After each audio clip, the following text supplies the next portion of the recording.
ভারতীয় জনতা পার্টি রেগা আইন তৈরি করেনি, উল্টো রেগা আইনের বিরোধিতা করেছিল বিজেপি। তারপরেও বামপন্থীদের চাপে পড়ে তৎকালীন কেন্দ্রীয় ইউপিএ সরকার রেগা আইন চালু করতে বাধ্য করেছিল। দেশের জনসংখ্যার প্রায় 15 থেকে 20% মানুষ এই রেগা আইনের অংশ, যারা দেশের অর্থনৈতিক বুনিয়াদকে শক্তিশালী করার ভূমিকা পালন করে।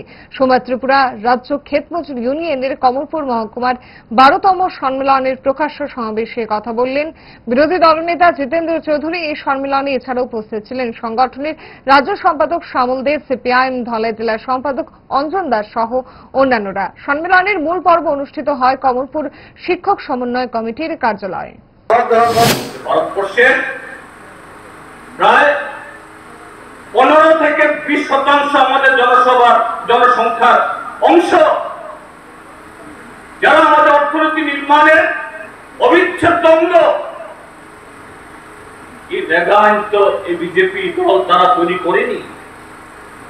আজকের প্রধানমন্ত্রী নরেন্দ্র মোদী, অমিত শাহরা বরঞ্চ তার বিরোধিতা করেছিল। তারপরেও বামপন্থীদের চাপে এই আইন তৈরি হয়েছে।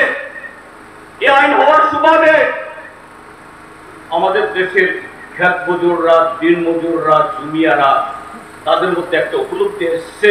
অন্তত স্বাধীনতার 70 বছর বাদে হলেও রাষ্ট্রের একটা উপলব্ধি হয়েছে, আমরাও কিছু পেতে পারি।